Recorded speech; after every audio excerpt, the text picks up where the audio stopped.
Have you ever finished a walk, doing exactly what you were told was the best thing for your body, and still felt drained? Not pleasantly tired, but heavy.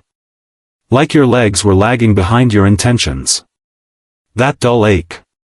That sense that standing upright takes more effort than it used to.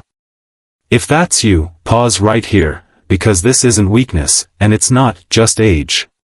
For years, we've been sold a simple message about healthy aging. Just keep walking. Stay active. Everything else will take care of itself. And while walking is valuable, it's not the full picture. There's a crucial system inside your body, one that most people never hear about, that determines whether walking feels easy or exhausting. It lives deep in your lower leg, and researchers now call it your body's second heart. This isn't marketing hype. It's physiology. This deep muscle acts like a pump, helping move blood from your legs back toward your heart. When it works well, your legs feel light, your steps feel steady, and your energy lasts longer.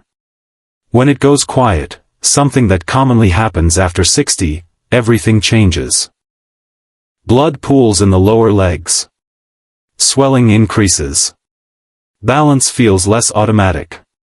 Fatigue shows up faster than it should. And here's the part no one tells you, walking alone doesn't fully wake this muscle up. It taps it lightly, but doesn't train it to do its real job. That's why so many people walk faithfully every day and still feel unstable, tired, or unsure on their feet. The issue isn't effort. It's activation. The good news? This system is still there. It hasn't disappeared. It's just been waiting for the right signal. Today, I'll guide you through 3 simple movements that gently reactivate this second heart, rebuild circulation, and restore stability, from the ground up. No gym. No equipment. No pressure.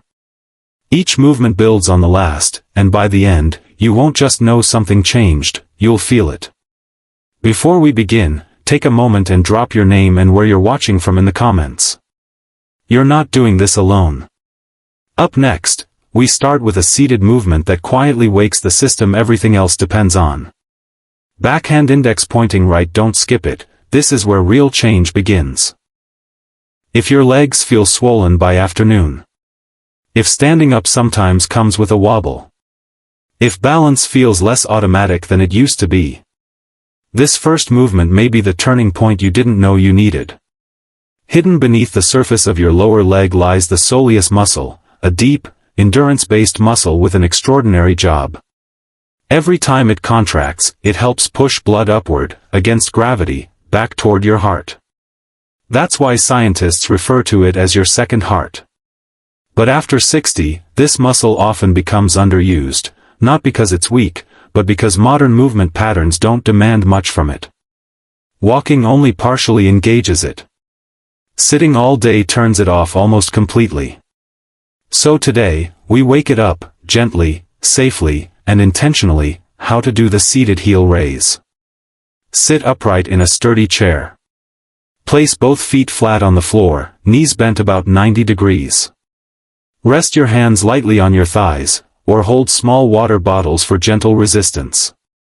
Keep the balls of your feet firmly planted. Slowly lift both heels as high as you comfortably can. Hold for 1 to 2 seconds. Slowly lower the heels back down, no dropping. Repeat this 10 to 15 times, once or twice per day. This isn't about speed or strain. It's about control, why this works. Each lift sends a message to your nervous system. This muscle matters. Activate. Support. Over time, people often notice. Less leg heaviness. Reduced ankle swelling. Improved energy. A stronger connection to the ground when walking. This is circulation meeting stability. Who should be cautious? If you've had a recent blood clot, severe calf pain, or painful varicose veins, consult your doctor before starting. Otherwise, this is one of the safest and most effective ways to rebuild your foundation, right from your chair. You've just reactivated a system most people never consciously use. Next, we take this activation into standing, where gravity meets control, and confidence starts to return. There's a moment in everyday life that reveals more about your body than any scan or test. It's the instant you stand up. That brief pause. That subtle sway. That instinct to reach for support. Most people chalk it up to aging, but it's actually about training. In the first movement, we reawakened your second heart. Now, we teach it how to work under load, in real life. How to do the standing calf raise. Stand facing a countertop or sturdy chair. Lightly rest your hands on it for balance. Feet hip-width apart, toes forward. Shift weight gently toward the balls of your feet. Slowly lift both heels. Pause at the top. Lower with control. Repeat 10 to 15 times, once or twice daily. Why this matters? This movement strengthens both major calf muscles and trains your nervous system to sense position and control, called proprioception. That's what prevents falls. Walking only partially activates this system. This movement trains it fully. Benefits include stronger ankles, better balance reactions, improved circulation, greater confidence standing and moving, caution. Skip or modify if you recently had foot or ankle surgery, experience dizziness when standing, are at high fall risk without support. If needed, continue with the seated version. Each controlled rise is a statement. I am capable. I am stable. Next, we go deeper, activating the muscle that controls balance in the smallest, most critical moments. Backhand index pointing right. This is where stability becomes instinct. Most people think balance is about strong legs. But real balance is decided in moments so small you barely notice them. Standing on one foot to put on a shoe. Shifting weight while turning. Stepping off a curb without thinking. Those tiny adjustments are controlled by a deep muscle in your lower leg, the soleus, and for many people over 60, it's underused, not broken. This exercise is how we bring it back online. Unlike traditional calf raises, this movement keeps the knee slightly bent. That single change shifts the work away from the big, surface muscles and forces your deep stability system to step in and do its job. This is why it works when walking alone doesn't. How to do it. Stand behind a sturdy chair or kitchen counter. Rest your hands lightly on it, just for balance, not support. Shift your weight onto your right leg. Lift your left foot slightly behind you. Now here's the key, softly bend your right knee. Not a squat. Just a relaxed, athletic bend. From there, slowly lift your right heel off the floor. Pause at the top for a moment. Then lower it back down with full control. Repeat 8 to 12 times, then switch legs. Move slowly. Control matters more than height. Why this changes everything. When the knee stays bent, the body can't rely on momentum. The soleus has to work. This muscle is built for endurance, posture, and balance. It keeps you steady during the exact moments when falls usually happen. Many people don't need more strength. They need smarter activation. Safety note. If standing on one leg feels too challenging, keep both feet down and perform smaller lifts, or stay with the earlier exercises until you're ready. You're not rushing. You're rebuilding. Up next, we'll connect all three movements into one simple daily system, and show how they work together to keep you steady, energized, and confident. On their own, each of the three movements you've learned may seem simple. Almost too simple. But together, they form something much more powerful than exercise. They create a system, one that restores circulation, stability, and confidence from the ground up. Think of it this way. Your body doesn't move in isolated parts. It moves as a chain. And when one link weakens, the entire system feels unstable. What you've been doing is repairing that chain, starting at the foundation. Movement 1, Seated Heel Raises, Activation. The seated heel raise is where everything begins. This movement gently wakes up your second heart, the deep muscle pump in your lower leg that helps move blood upward, reduce swelling, and bring energy back into your system. When this muscle is inactive, legs feel heavy. Ankles swell. Fatigue sets in quickly. The seated version removes balance demands so your body can focus on turning the system back on. This is activation without stress. Movement 2, Standing Calf Raises, Strength Under Load. Once the system is awake, it's time to teach it how to work in real life. Standing calf raises introduce gravity, the same force your body deals with every time you stand, walk, or reach. This movement strengthens your ankles and trains your nervous system to sense position and control. That's how balance becomes automatic again, not forced. You're not just building muscle here. You're rebuilding trust between your brain and your body. Movement 3, Bent Knee Calf Raises, Control and Precision. This final movement is the refinement stage. With the knee slightly bent, your body can no longer rely on momentum or surface muscles. It must engage the deep stabilizers, the ones responsible for those tiny, life-saving adjustments. This is the muscle system that keeps you steady when turning, helps you balance on one foot, prevents slips during everyday movements. This is where confidence replaces hesitation. Why the order matters. These exercises work best in sequence. Wake the system. Strengthen it under load. Train it for precision. Skipping steps is like trying to build a house without a foundation. Together, these movements improve circulation, reduce swelling, strengthen balance reflexes, make walking feel lighter and more natural. And here's the most important part. This isn't about doing more. It's about doing what your body actually needs. 5 to 8 minutes a day is enough when the system is right. How often should you do them? Once or twice daily is ideal. Morning to wake your legs up. Evening to drain tension and swelling. Consistency beats intensity every time. You're not training for exhaustion. You're training for independence. Up next, there's one everyday habit, something most people use without thinking, that can quietly undo this progress if you're not aware of it. Backhand index pointing right. Let's talk about what might be working against you. Why support isn't always helping.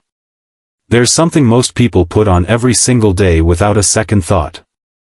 It feels helpful, comfortable, even protective. And yet, over time, it can quietly weaken the very system you're trying to rebuild. I'm talking about over-supported footwear. Soft soles. Thick cushioning. Rigid arch support.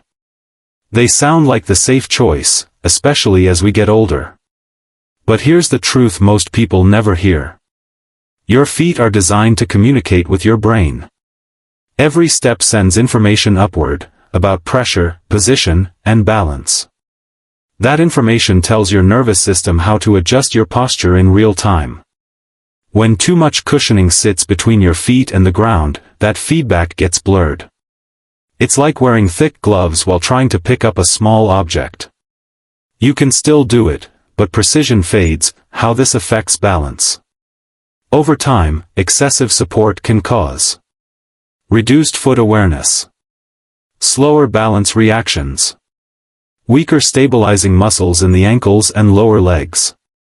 Your body begins to rely on the shoe instead of its own internal systems. That doesn't mean supportive shoes are bad. It means constant reliance can quietly switch off your natural balance sensors. And after 60, those sensors are already underused. What actually helps instead? The goal isn't barefoot living or unsafe shoes. The goal is variety and awareness. Here's what helps. Shoes that allow natural foot movement. Soles that are flexible, not rigid. Occasional time indoors in stable, flat footwear. Even standing or walking around the house in thin, secure shoes, or barefoot if safe, can help reawaken the sensory system in your feet. This complements the 3 movements you've been doing. The exercises wake up the muscles. Your footwear choices decide whether those muscles stay engaged throughout the day. A simple daily check. Ask yourself, can I feel the ground when I walk? Do my toes move freely? What you did today wasn't a workout. There was no race. No strain. No pressure to push through. And yet, something important shifted. Because what you practiced wasn't about burning calories or building muscle for appearance. It was about reclaiming control over how your body supports you every single day. You reactivated a system that quietly keeps you upright. A system that helps blood move, keeps your feet grounded, and allows your body to make small corrections without fear. That's not fitness. That's freedom. Freedom to stand up without hesitation. Freedom to walk without constantly thinking about your next step. Freedom to trust your body again. At a certain stage of life, people are told, directly or indirectly, that decline is unavoidable. That stiffness, heaviness, and unsteadiness are just part of getting older. But what you've proven today is something very different. You don't lose ability all at once. You lose connection. And connection can be rebuilt. You didn't need a gym. You didn't need machines or complicated routines. You used attention, intention, and movements that respect your body instead of fighting it. The seated movement reminded your system how to turn on. The standing movement taught it to work under real-world conditions. The deep activation trained it to protect you in the moments that matter most. That's a foundation. Not for exercise, but for independence. And here's the most powerful part. This is something you can return to every day. 5 minutes. 8 minutes. A quiet ritual that says, I'm still here. I'm still capable. Progress at this stage isn't loud. It's steady. It shows up as less swelling in the evening. More confidence stepping off a curb. A calmer feeling when you move through your home. Those are victories that matter. If you felt even the smallest shift today, physically or mentally, leave a comment and write. Second heart activated. Not for me. For you. Because naming progress reinforces it. And if someone else sees that comment and feels inspired to start, you've just helped build something bigger, a community based on action, not age.